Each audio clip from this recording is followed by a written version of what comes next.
Tak čo? Šťastný nový rok. Bonane. Kto neznáša nový rok s nami?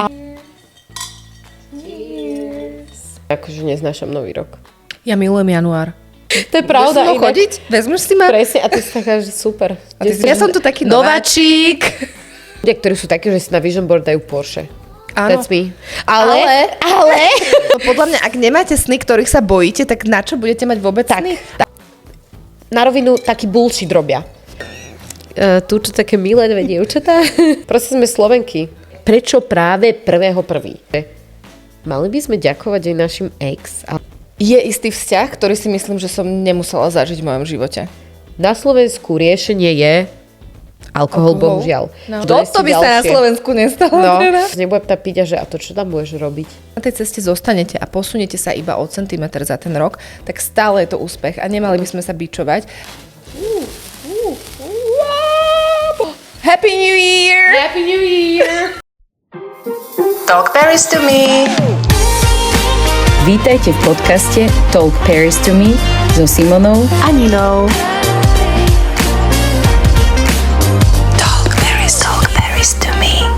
Tak čo? Šťastný nový rok? Tak dajme. Talk Paris to me. Talk Paris to me, šťastný nový rok. Happy New Year. Vieme ešte v nejakých iných jazykoch? Jak sa to povie po francúzsky? Bonane. Bonane. Niečo bonane, také? Bonane. Super, to vypadlo. Ale... Tak čo? No, ako sme to prežili ten minulý rok? Ja neviem. Ja akože, neviem, čo mi povieš ty, ale za mňa ja akože neznášam nový rok. Ako sviatok. Akože, ja som vždycky rada, že ten starý skončil, lebo mám nejaký taký ako pocit, že ten nový bude o niečo lepší a ono akože v podstate je to tak, lebo mám pocit, že každým rokom nejakým spôsobom sa posúvam dopredu sama so sebou. Vieš čo, myslím, že pracujem na sebe, ako keby každý rok sa niečo nové naučím, takže vždycky mi príde každý rok nejakým prínosom, aj keď je tam strata, hej? Áno. Niekedy. A podľa mňa, keď človek nie je taký, že stagnujúci, že vždycky aj ty si taká veľmi kreatívna duša, takže ja si myslím, že ľudia, keď majú nové nápady, vízie a snažia sa ich realizovať, aj keď už ktokoľvek, kto vie, ako dopadnú, vieš, že či akože sa stanú nejakými úspešnými alebo nie, alebo čo, tak proste keď človek sa snaží do toho dať tú svoju energiu, tak podľa mňa každý rok sa posúva. Ja milujem január. Hej? Vieš prečo? Lebo to je jediný mesiac, kedy ja si reálne trochu oddychnem. Vážne? Potom kolo točí. No zrazu proste stále máš dlhé noci, krátke dni. Áno. A v podstate málo ľudí odo mňa niečo chce v januári. Tak ty si taká, že január je super, lebo nikto nič odo mňa nechce. Nikto nič odo mňa nechce, všetci sú takí, že akože teraz si, vieš, no idú svoje a naplňajú svoje novoročné predsavzatia a zrazu mám pokoj. Inak to je super. Akože fakt, lebo tým, že ja idem na plné obratky, však ma vidíš, nie? Každý deň si idem akože maratóny. Takže ten január je taký pohodový pre mňa, takže mám to rada. Odkedy mám deti, mám rada január.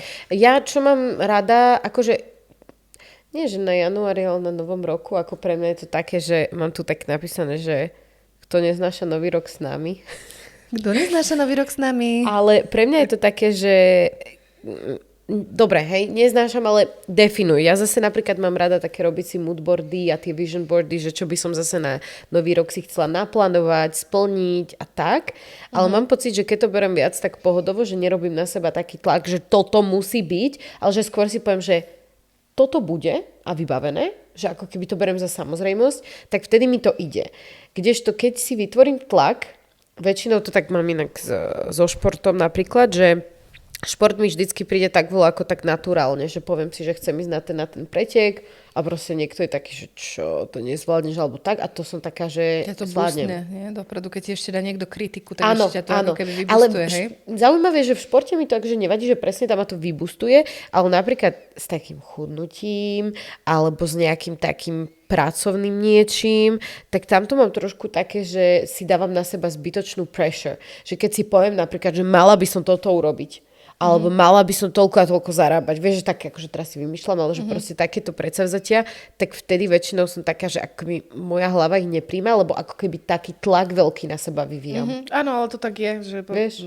Keď zbytočne veci podľa mňa pušujeme, tak ich ako keby pušujeme od seba. Áno, musím toto, alebo potrebujem teraz niekoho stretnúť, som sama.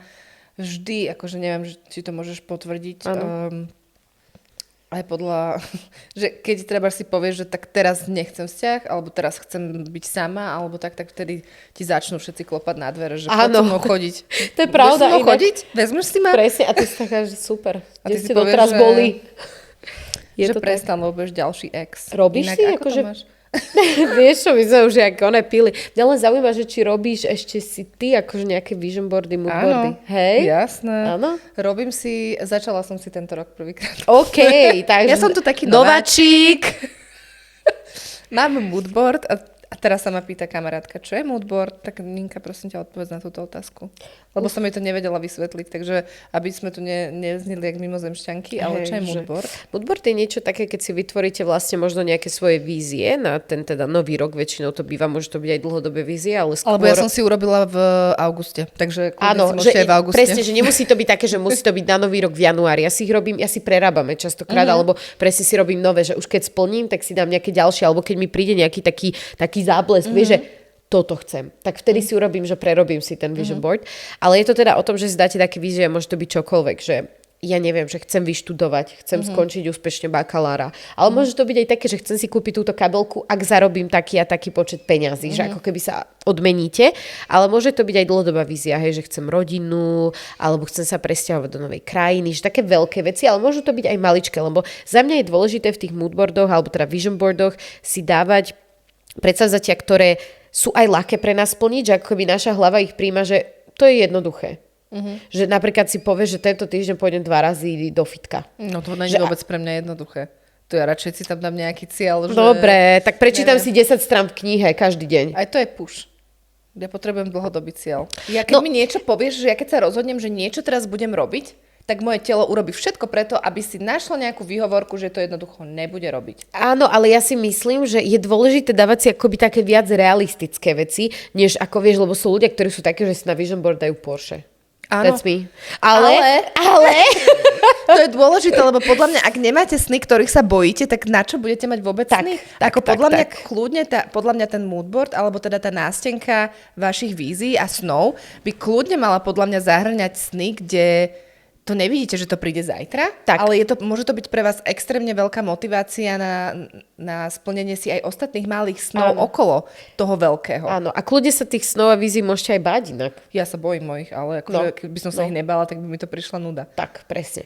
Čiže záleží, hej, niekto je taký, že si radšej dáva teda tie maličké, ale ako vravíš, niekto má taký presný akože domino efekt toho opaku. Áno, ja to mám, že na mňa, keď niekedy niečo povieš, že mám robiť, tak už celé moje ja sa vzbúri proti tebe a... A vieš čo, ja si myslím, že preto...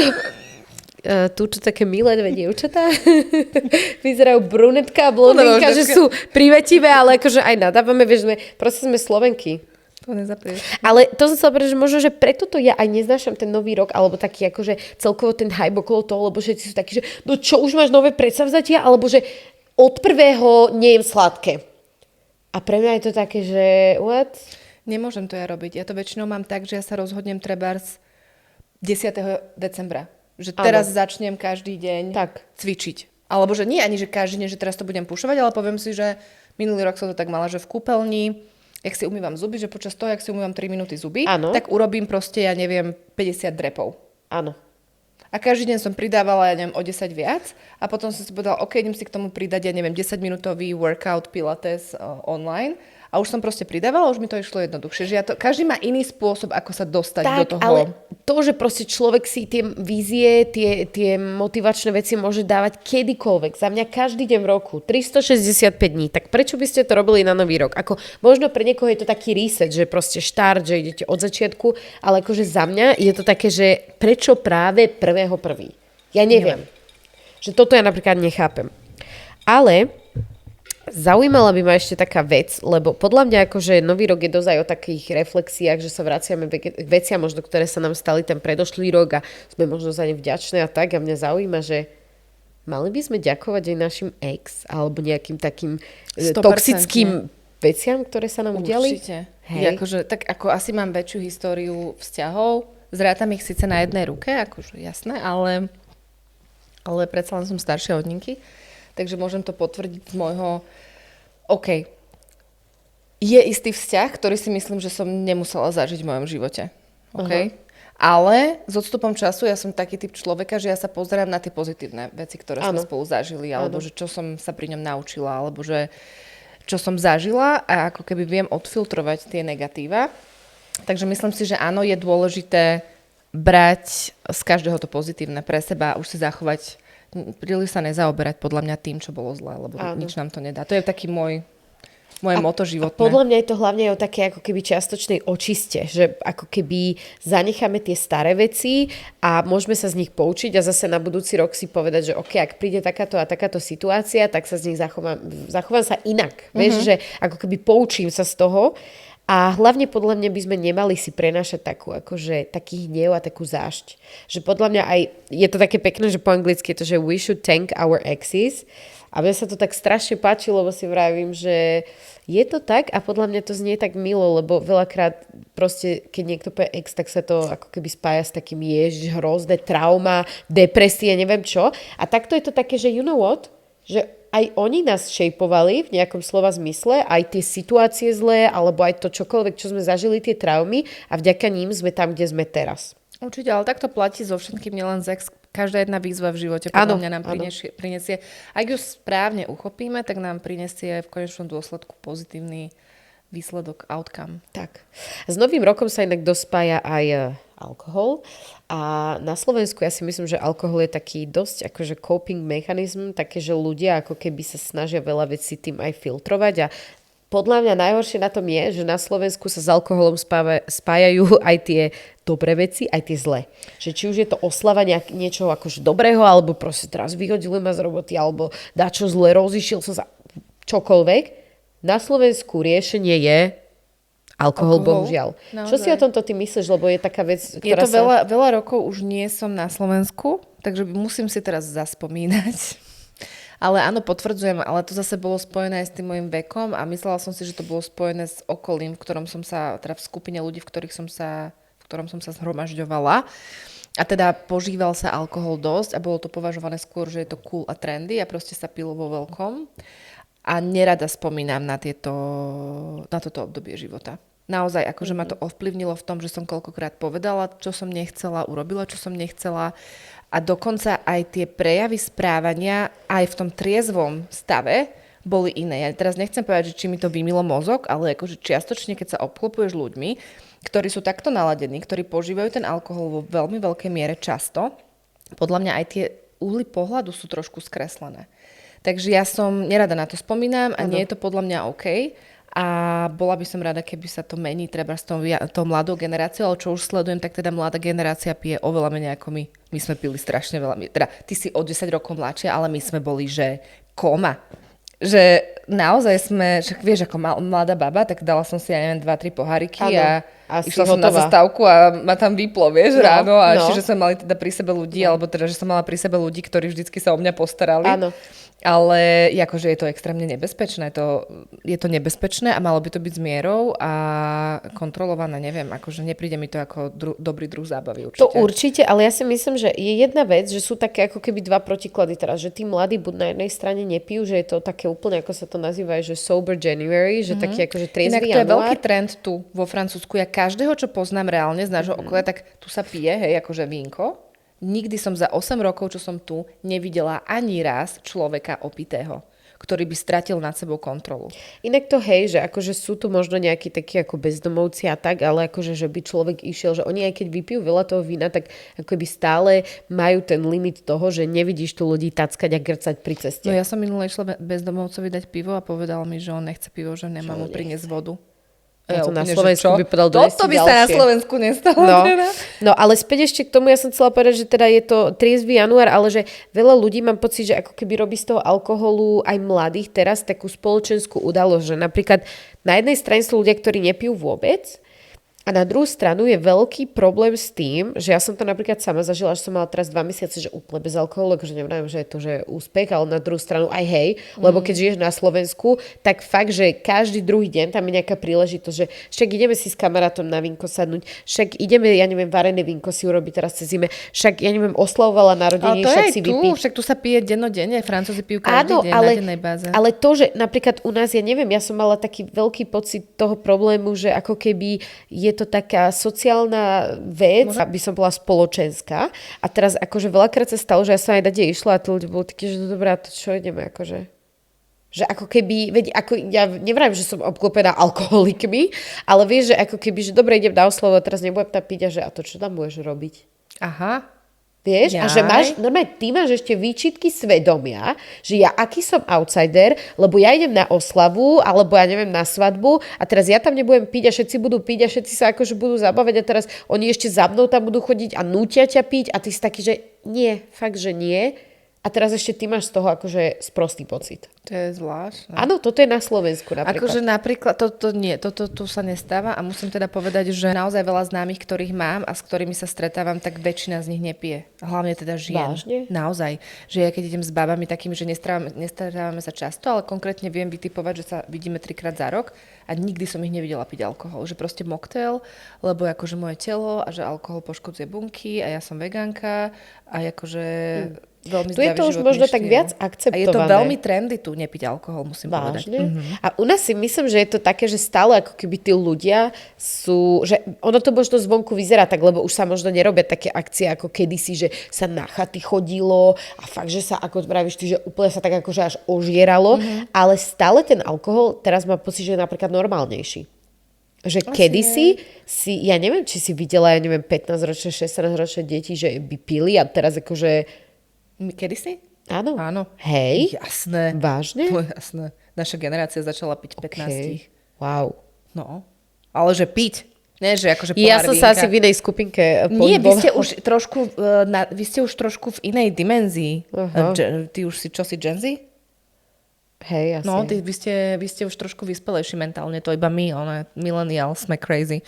Však to vidíš, tie také videá, že chystá sa millennialská matka a my proste Britney Spears, pohár vínka, alebo fľaška vínka k príprave, proste tanečky, vyzývavé oblečenie a teraz akože Gen Z, maska na oči, I prefer skincare, akože radšej si urobím skincare ako make-up a dám si tuto nejaký, ja neviem, bylinkový čaj, my sme crazy. Akože vážne naša generácia, podľa mňa každý mi dá za pravdu, že my sme trošku akože twisted. Môže byť. Ale preferujem, vy ste viacej, podľa mňa, teda nie som v tom odborník, ani som nečítala, ani neštudovala, ale z môjho vlastného pozorovania, vy sa viacej zaujímate o celkové také ako keby zdravie a vitalitu. Vás. Zaujímavé, ale vieš, ja mám pocit, že ako kto? Lebo veľa ľudí je takých, že mám pocit, že je to také, že for social media, alebo proste celkovo, že ja som ten človek, ktorý fakt ma to zaujíma. Ale mám veľa ľudí okolo seba, ktorí sú takí, že akože dobre, tvárme sa, že ma to zaujíma, ale reálne vieš, že ako keby, že dobre, ja neviem, teraz nedám si ten pohár vína, ale vyfajčím 10 cigariet za večer. Vieš, čo myslím? Že také ako keby, že akože čo? Že čo je ten point? Kedy si fajčil pomaly... Raz, dva, tri, logopedické okienko, kedy si fajčil takmer každý, si zober, že tá staršia generácia, tak... To hej, vieš, to je aj pravda, že teraz už fajčenie není také. Sa fajčilo v reštauráciách, ty si to zažila? Pamätáš si na to? Akože zažila tak čiastočne, ale viem, s maminou sa veľakrát o tom bavím, že aj doma sa fajčievalo, že normálne, že bežne. Áno, však to bolo akože výnimka, keď bol nefajčerský podnik, tam nikto nechodil. Tam reálne, a potom si pamätám, že ešte keď sme my chodili do baru, tak prestalo sa fajčiť vnútri kvôli zákonu, ale vonku na terase sa fajčilo. Len zase tak ti poviem, dobre, cigarety nie sú, ale teraz sú drogy.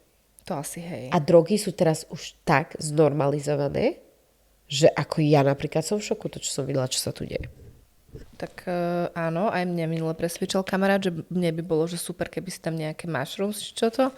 Ježiš, čo mushrooms? Že však ma poznáš, že ja som proste crazy, bez alkoholu, bez ničoho, že mňa zoberieš niekde na party a ja som tam, že najviac sa bavím za triezva a mne keby dal niekto nejaké drogy, tak mňa by vyviezli, že mňa by zaviezli do nemocnice, že proste ma udržte ju niekde. Áno.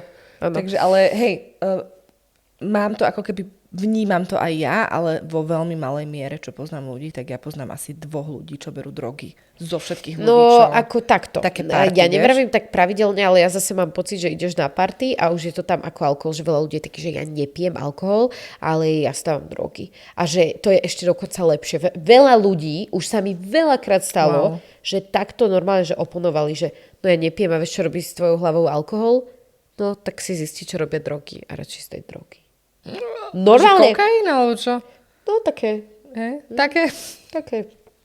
Akože, Aj si všimla, jak sa tí ľudia treba správajú? Lebo akože ja som Všimla taká, som si. Lebo niekedy napríklad Všimla Barbara, som si. bola som teraz niekde a videli sme čašníka a ona mi hovorí, že on je opitý. A ja, že čo? Ja som si to nevšimla, že ja tak neanalizujem tých ľudí. Akože takto zase nie som taký, akože mne je jedno, nech si každý so svojím životom robí, čo chce. Hej? Ak niekto povie, že droguje, že mu to vyhovuje, takže go for it. Akože ja tu nie som na to, aby som ti teraz vysvetľovala, lebo nakedy som bola taká, že som strašne chcela pomáhať a meniť tie názory, ale tí ľudia sa nezmenia, keď to sami nechcú. Hej? Čiže ty môžeš povedať, a pokiaľ o tú radu nepýtajú, tak prečo im ju máš dávať? Hej? Takže ja si myslím, že je to také... Sa na toto trošku zvrhlo k drogám. Tak. Ale si spomínala tie sociálne siete, že vlastne máš pocit, že niektorí mladí ľudia robia ako keby ten lifestyle len na sociálne siete a v konečnom dôsledku to nežijú. A myslíš si, že akože celkovo máme aj čo sa týka tých Vianoc, lebo ja to vnímam, že ja Nový rok a Vianoce nemám rada z hľadiska sociálnych sietí, hlavne preto, že som presítená tým kontentom novoročným, motivačným, že ako to vnímaš ty? Nemalo by sme trošku vypnúť tie sociálne siete a nenatáčať všetko? Alebo Akože ja mám taký pocit a za mňa akože prečo by ľudia nemali akože natáčať, keď sú, alebo keď ich to živí, že sú influenceri, alebo ja neviem, že proste chcú zdieľať tie svoje veci. Ale čo je napríklad za mňa veľmi dôležité, je keď to človek chce robiť, tak nech to robí úprimne a široko spektrálne. Čo znamená, že ak ja ukážem, že proste dobre, tu si štrangám z Dom Perignon na Vianoce, alebo teda na Nový rok, pardon, tak akože by som mala aj ukázať, že na druhý deň ako vyzerám. Vieš, toto je môj názor. Teraz nevravím, že akože OK, že nemáš nič estetické pridávať, alebo máš pridať estetické a potom máš pridať úplne, že katastrofu, ale ako keby, že tí ľudia pridávajú len určité pozlátko toho, čo je skutočnosť a za mňa to je toxické napríklad. ale ja som skôr mám taký pocit trošku, že ľudia ako keby ustupujú od tých sociálnych sietí a začínajú akoby menej tam fungovať. Čo vnímam ja, tak neviem, či to vnímaš ty. Mne sa stala taká situácia, že ja som teraz sa stretla s nejakým človekom, vymenili sme si Instagram a ja som jej dala follow a ona predo mnou, ja som jej dala follow a ona mi follow nedala naspäť. A akože na chvíľku som sa nad tým tak zamyslela, že akože je to neslušné, ale potom si hovorím, že asi ju nezaujal môj content, lebo však nemusí to každého zaujímať. A podľa mňa už veľmi ľudia sú selektívni a už akože dostať ten follow aj v dnešnej dobe je podľa mňa akože dosť náročné. Že to je oveľa zložitejšie, ako to bolo kedysi. Ako je, ale podľa mňa to je presne o tom, že nebudem konzumovať niečo, čo mi nedáva prínos do toho života. Ale super, že akože podľa mňa sa to celkom akože bolo na čase, že sa to vyvíja, že sa to začína vyvíjať a selektovať. Ako určite to tak je, ale zase ja tiež sa priznám, že je tým, že akože veľká časť mojej roboty alebo toho, čo aj teraz robím a čo som aj študovala, spočíva na tom, že proste robím nejaký prieskum na tých sociálnych sieťach a musím sledovať, čo je aktuálne a podobne.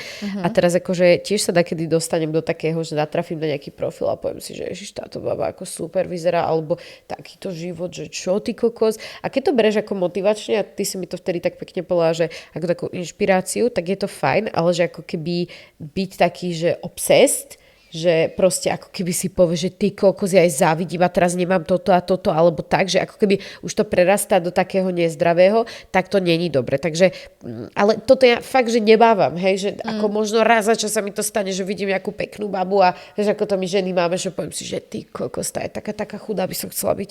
Alebo ja neviem, také ústa by som chcela mať, alebo vieš, ale že není to také, že ja by som to nejak brala tak, že preboha, akože teraz, že judžujem, alebo ja neviem, vieš, že máš... Zaujímalo by ma, že ako toto majú ešte mladšie baby od teba. Lebo ja keď som, samozrejme, ono to ide s vekom, že ja keď som bola mladšia, alebo ešte mladšia od teba, tak som sa veľmi porovnávala, hej. Ale to samozrejme vychádza aj od toho, z jakej rodiny pochádzaš, čo ti povedal detko, otec a tak ďalej, že keď si vyrastala, dospievala. Ale teda ja som sa veľmi porovnávala, bola som veľmi zakomplexovaná a tak ďalej. A bolo to pre mňa extrémne toxické, keď začali tie social media. Akože to bol koniec pre mňa. Akože ja som plakávala pred zrkadlom, keď som išla niekde úplne že v depresiách. A ja keď si na to spomínam, tak mi je strašne ľúto tej malej Simony, lebo to je extrémne smutné. A teda sa nad tým často zamýšľam, že ako to majú tie mladé dievčatá dneska. A keď vidím niektoré baby, aký robia content, tak by som im rozbila ten Instagramový profil cez obrazovku, lebo viem, ako to veľmi vie ublížiť mladým dievčatám. A priznám sa, že ja trošičku viem, lebo som sa raz bavila s jednými známymi, akože takými, že rôznymi, čiže rôzne názory a oni presne mali dievčatá v takom veku, že 16, 17, 18 a hovorili, že to je katastrofa, že normálne, že jedna povedala, že ja si chcem dať urobiť nos a pokiaľ si ho nedám mami, že ja nebudem chodevať do školy. Že normálne, že ona povedala, že ja som škaredá a neviem čo, takže ako určite ja si myslím, že je to ešte intenzívnejšie dokonca. A že je to samozrejme aj s vekom, ale na druhú stranu aj s tým trendom toho, že proste tá mladšia generácia viac a viac tie sociálne siete konzumuje. Hej, je to tak. TikToky a podobne. Ale možno budem teda veriť, že možno, že sa to časom bude meniť a tie hodnoty sa budú nejakým spôsobom meniť a budem dúfať. No. Ale ja som veľmi v tomto taká pozitívna, ja vidím aj budúcnosť, aj ďalší rok, aj o 50 rokov, že všetko bude super a že ideme lepším smerom, lebo ja to tak osobne vnímam a mne to úplne, že kompletne všetci, 99% ľudí vyvracia, že som proste naivná a že to tak nie je a že všetko ide do záhuby a že to. Ale reálne, nepoznám človeka, ktorý by súhlasil s týmto môjim pozitívnym ako keby attitude. Ale tak ja som tiež veľmi zase pozitívna, ale zase teraz také odľahčenie, čo je pre mňa akože najpozitívnejšie, alebo teda príjemné na tom januári už keď, je, že si vždycky kúpujem nový diár. No. To je pre mňa, to je úplne moje, že potrebujem nový diár, nový rok, vieš úplne, áno, a to je také exciting, áno. Hej, to je presne. také, to je taká jedna z malých vecí, čo si poviem, že OK, let's do it, vieš, že ano. 1st of January, I need to have my diary, vieš, že úplne som taká, ja že... som minulý rok dostala od jednej influencerky, od Mišky Greškovej, presne v januári Time Master. Áno. To je taký akože diár a keď ho otvoríš, tak tam máš presne naplánované tie také akože za čo si vďačná, čo sa ti to podarilo. Super. A čo by si chcela zlepšiť a tak. Takže tento rok som to začala ako pravidelne robiť a musím povedať, že je to super vec, takéto veci si zapisovať. Je to super a potom sa k ním vraciať. A inak to som ešte chcela, že presne toto je ten moodboard, lebo mám to tak poznačené, že som chcela spomenúť, že niekedy si dáme novoročné predsavzatie a potom máme na nový rok pocit, že zase ideme od znova a že vlastne nič sme neurobili, žiaden posun. Áno. A mne sa to stáva. Áno, ale zase si uvedomujem, že sú nejaké body, ktorých sa držím a som stále na tej ceste a viem, kam idem. A to je podľa mňa dôležité spomenúť, že ak na tej ceste zostanete a posuniete sa iba o centimetr za ten rok, tak stále je to úspech a nemali by sme sa bičovať. A ja keď si otvorím ten diár a idem treba na začiatok roka, alebo si otvorím diár spred 3 rokov, tak ja tam mám tak stále napísané tie veci, ktoré chcem dnes. A toto je niečo proste, to že ja som bola minule v šoku, že čo 7 rokov dozadu, ja som toto chcela. A ja som medzičasom na to zabudla a ja som teraz už takmer tam. Takže naozaj netreba podľa mňa dbať na tú rýchlosť, ako sa pohybujeme, ale skôr ako konzistentne tam ideme a že či sme naozaj presvedčení o tom, že či naše vnútro a srdce, alebo neviem, ako si to chcete nazvať, intuícia, či sme s tým stotožnení, s tým, čo chceme a či za tým ideme. To je podľa mňa extrémne A hlavne dôležité. podľa mňa je aj dôležité, že ako keby ľudia by si mali uvedomiť, že už keď majú tie predsavzatia, keď si ich dajú, alebo tie ciele, tak by mali aj niečo pre to robiť. Lebo veľa ľudí očakáva, akože, že budú mať úplne iný nový život, alebo že proste sa im to zmení a pritom robia stále tie isté veci. Hej? A to je podľa mňa najväčší paradox toho nového roka a prečo to možno ja nemám rada, že veľa ľudí je takých, že na rovinu taký bullshit robia. Že ja teraz zmením toto hento, ja prestávam fajčiť a teraz ty ho stretneš o týždeň a vidíš ho s cigaretou a ty, že počkaj, nespomínala si mi, on, že hej, veď, ale to však to ešte sa teraz len ako, vieš, že veď už menej. Toto je také zvláštne, lebo ja som kedysi fajčila a ja som si raz dala predsavzatie, že ja prestanem, keď zostanem tehotná. A nikdy som sa k tomu nevrátila. Wow. Aj keby som chcela, ja som to raz skúsila. Ja neviem, že či som si tak prestavila napevno tú hlavu, že ja normálne som si raz potiahla z cigarety a ja som chcela zvracať. Kokos. A ja doteraz jednoducho, keby ma ideš, neviem čo, ja jednoducho, ale to je presne, že som si to stanovila. Áno. Neviem, ako to môžeme niekedy urobiť o nejakú motivačnú epizódu o tomto, lebo naozaj to funguje, len podľa mňa je určite nejaký spôsob, ako to urobiť, aby to človek dokázal zakomponovať. Áno. Poďme asi na tie otázky teraz. Ja mám také, že plánovať rok dopredu, alebo skôr žiť spontánne. Ja by som veľmi chcela žiť spontánne, ale plánujem rok dopredu. A ja som taká, že dosť veľa vecí mám naplánovať, ale zase aj veľmi mám. sa to zmenilo. Od toho, ako som v zahraničí, tak už tie veci tak berem, že ja dakedy si kúpim týždeň pred letenku a niekto by bol taký, že to potrebuje dopredu, neviem čo. A ja som taká, že why? Takže áno, takto ja by som to povedala, že niektoré veci mám napevno naplánované, keďže môj muž má naplánovanú robotu rok dopredu, takže ja mám veci naplánované. Áno. Ale často robím spontánne veci, lebo tie ma držia pri živote. Áno. Čakáš na správny čas, alebo si ho vytváraš? Vytváram si. Ja tiež už nečakám. Áno. Neexistuje. Správny čas nikdy neexistuje. Tak, vytvoríte si ho sami. Stať sa teta, čo pije punč už o 10 ráno, alebo teta, čo rozdáva nevyžiadané rady. Asi by som... Teta, čo pije punč, mi príde veľmi sympatická. Tak by Taká som chcela slovenská. mať. Takú by som chcela mať. Určite by Takže bola tak- dobre také naladená. raz budeme, hej? A ja raz budem teta, ktorá bude piť. A tretia otázka. Silvester doma pod dekou, alebo s ľuďmi na chate, z ktorých mena vlastne ani nevieš. Určite doma. Ja tiež doma. Ja neviem, moje také trošku, možno je to klišé, ale prečo by človek nemohol tráviť Silvester aj sám? Asi by som to, keby som sa presunula o 10 rokov dozadu, asi by to bol pre mňa veľký problém tráviť nový rok sama. Lebo Áno. som mala potrebu niekde vyraziť a super sa obliecť a proste ísť niekam na drink a osláviť to, ale teraz akože napríklad som ani naposledy nevydržala. Hej. Ale teraz, mne to že do polnoci, že som išla spať. Že si proste o išla. 10:00. Ale mne to také trošku nútené príde, že tí ľudia takedy idú, vieš, aj fakt, že s ľuďmi, ktorí možno nie sú takí blízki pre nich, neviem. Preto ja som možno taká, že mi to príde také, že ako ty povieš, že aj prespať ten Silvester, a čo? Neviem. Áno, my sme boli teraz pozvaní tiež na chatu, na takú party. A ja som to odmietla, lebo tam bolo proste nejakých 15 nových ľudí a ja som absolútne nemala chuť sa nejak kontaktovať. Toto som ja. Lebo mám toho plné zuby po celom roku, tak ti poviem, že No. ten december je pre mňa taký únavný, že som si povedala, že ja radšej proste budem doma pod dekou sama. Tak asi si povedala, že aj ten január je taký na vydýchnutie. Tak urobte si ho taký, aby vyhovoval hlavne vám a nie tomu, aby ste sa zase prispôsobovali nejakým situáciám alebo proste ľuďom, ako sa to patrí. Však? Presne tak, ako to cítite, niekto chce ísť von, niekto chce spoznať nových ľudí a my chceme byť pod dekou. Tak pripíme si na náš nový rok. som chcela niečo. Čo? Wow. Toto čo je? Ty si to nevšimla, že som tu prichystala takéto...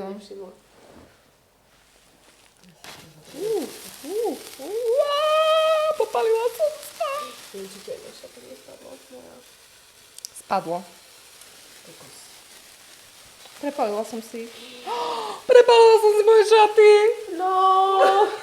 Cheers. Nasrať, kúpim si konečne nové. Tak ešte, že nie sedačku, ty kokos.